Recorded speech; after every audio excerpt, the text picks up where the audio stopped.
ఏంటి కేంద్ర బడ్జెట్ పైన కామెంట్ ఏంటి? నిన్న నిర్మలా సీతారామన్ గారు మళ్ళీ సమాధానం చెప్తూ యూపీఏ హయాంలోని 10 బడ్జెట్ల కంటే అద్భుతమైన బడ్జెట్ మేము తీసుకొచ్చామని చెప్తున్నారు. యూపీఏ హయాంలో 10 బడ్జెట్ల కన్నా అద్భుతమైన బడ్జెట్. సో అన్నప్పుడు యువతల ఇండెక్స్లు కూడా అది పలకాలి సార్. కేవలం ఆమె పలికితే సరిపోదు కదా, అవి ఇండెక్స్లు కూడా పలకాలి. హంగర్ ఇండెక్స్ లో ఎక్కడున్నాం, లేకపోతే రాష్ట్రాలకి సంబంధించి జీడిపి ఎక్కడుంది, రూపీ టు డాలర్ వాల్యూ ఎక్కడుంది, పెట్రోల్ డీజిల్ ప్రైస్లు ఎక్కడున్నాయి, ఎంప్లాయ్మెంట్ మీరు వచ్చిన ఈ 10 ఏళ్లలో యూపీఏ 10 ఏళ్లలో ఏం క్రియేట్ చేయగలిగారు, లేకపోతే కాంగ్రెస్ పార్టీ హయాంలో 10 సంవత్సరాల్లో మన్రేగా లాంటి స్కీమ్స్ మేము తీసుకురావడం జరిగింది. సో మన్రేగా లాంటి స్కీమ్స్ లో రూరల్ అన్ఎంప్లాయ్మెంట్ ని లేకపోతే వలసల్ని నిరోధించడానికి దీర్ఘకాలికంగా ఒక ప్రణాళిక అది తీసుకురావడం జరిగింది. అట్లా మీరు ఏం చేశారు అనేది స్టాటిస్టికల్ గా మాట్లాడితే బాగుంటది, కానీ మీరు చేసిన make in India, startup India ఇటువంటి ఏదన్నా ఒక్కటన్నా సక్సెస్ అయిందా? ఇవాళ వాళ్ళ ఎకనామిక్ అడ్వైజర్సే చెప్తా ఉన్నారు, ఎకనామిక్ సర్వేలో వాళ్ళు రిలీజ్ చేసిన డేటాలో కూడా ఏం చెప్తా ఉన్నారు, చైనా నుంచి మేము దిగుమతులు కానీ చైనా మనకి తోటల్లో ఇబ్బందులు కానీ చైనాని మేము అన్ని నిలువరిస్తామని చెప్తూనే చైనా నుంచి ఇవాళ 80% మనకి అది ఇంపోర్ట్స్ జరుగుతూ ఉన్నాయి. చైనా నుంచి జరిగే ఇంపోర్ట్స్ మోర్ దెన్ డబుల్ అయినాయి ఈ 10 ఏళ్ల కాలంలో అని చెప్తూ ఉంటే మీ ఎకనామిక్ సర్వేకి మీరు మాట్లాడిన దానికి ఎక్కడన్నా పొంతనుందా? తర్వాత నదుల గత మీకు గుర్తుండి ఉంటుంది, గత 10 ఏళ్ళు నదుల అనుసంధానం అని దాని ఆ బడ్జెట్లన్నీ మాట్లాడారు, క్లియరెన్స్ ఆఫ్ గంగా అన్నారు.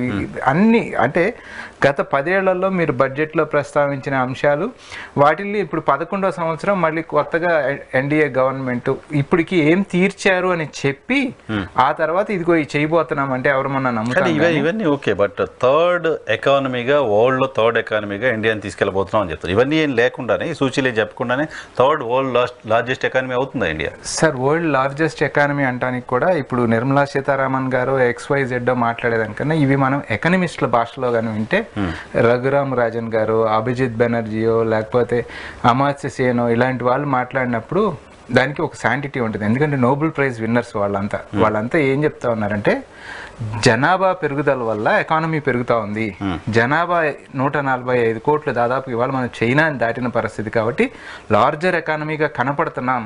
కానీ పేదరికం విషయంలో మనం ఎక్కడున్నాము? కావాల్సింది పర్ క్యాపిటల్ ఇన్కమ్ పెరగాలి, తలసరి ఆదాయం పెరిగితే దేశం అభివృద్ధి చెందినట్టు, కానీ పూర్తిగా పైన కనపడే అంకె వల్ల దేశం అభివృద్ధి చెందినట్టు కాదు అని ఎకనామిస్టులు వాళ్ళకి రోజు చెప్తా ఉన్నారు.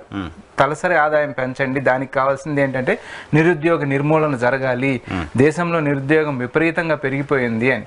మీరు దానికి ఉదాహరణ మహారాష్ట్ర లాంటి చోట, మన ఉత్తరప్రదేశ్ లాంటి చోట, ఇట్లాంటి చోట 400-500 పోస్టులకి గవర్నమెంట్ నోటిఫికేషన్ ఇస్తే లక్షల్లో పీజీలు చదివిన వాళ్ళు, ఎంటెక్లు, MBAలు, MCAలు చేసిన వాళ్ళు అప్లై చేసి తొక్కుకొని పోలీస్ కంట్రోల్ చేయలేని పరిస్థితుల్లో ఉంది. సో నిరుద్యోగం ఆ స్థాయిలో ఉన్న తర్వాత మీరు థర్డ్ లార్జెస్ట్ ఎకానమీగా తీసుకెళ్తాం.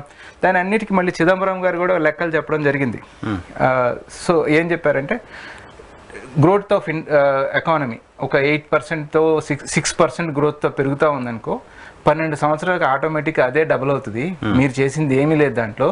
మేము దిగిపోయే నాటికి సుమారుగా 2 లక్షల కోట్ల $2 బిలియన్ సంథింగ్ అదే చెప్పారు ఆయన. $2 ట్రిలియన్ ఎకానమీ మాది.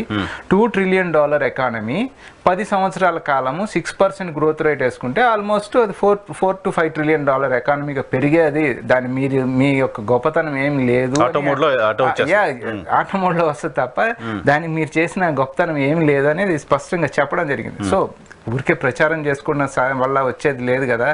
సో దానికి ఇండెక్స్లు పలకాలి, లేదు రూపాయి బలపడాలి, లేదు ఉద్యోగ కల్పన జరిగి ఉండాలి. ఇవి ఏవి జరగకుండా మేము ఊరికే ప్రపంచంలోనే డెఫినెట్గా India is the biggest market. ఎందుకంటే జనాభా ఉన్నారు కాబట్టి it's a biggest market. So ప్రపంచ దేశాలు కూడా ఇక్కడికి వచ్చి అద్భుతంగా వ్యాపారం చేసుకుంటా ఉన్నాయి. వ్యాపారం చేయడం కోసం వీళ్ళు ప్రోత్సహించుకుంటా ఉన్నారు. మీ గూడ్స్ అన్ని తీసుకొచ్చి అమ్ముకోండి అని చెప్తా ఉన్నారు. తద్వారా ఇంపోర్ట్స్ పెరిగినాయి తప్ప మనం చేసి బయటికి పంపించేది ఎక్కడ కూడా ఎక్స్పోర్ట్ కానీ వీళ్ళు చెప్పిన మేక్ ఇన్ ఇండియా కానీ లేకపోతే స్టార్ట్అప్ ఇండియాలు కానీ. మేక్ ఇన్ ఇండియా సక్సెస్ అయితే దిగుమతులు తగ్గిపోవాలిగా జనరల్ గా. ఎస్ డెఫినెట్ గా. సో డెఫినెట్ గా పచ్చి అబద్ధాలు.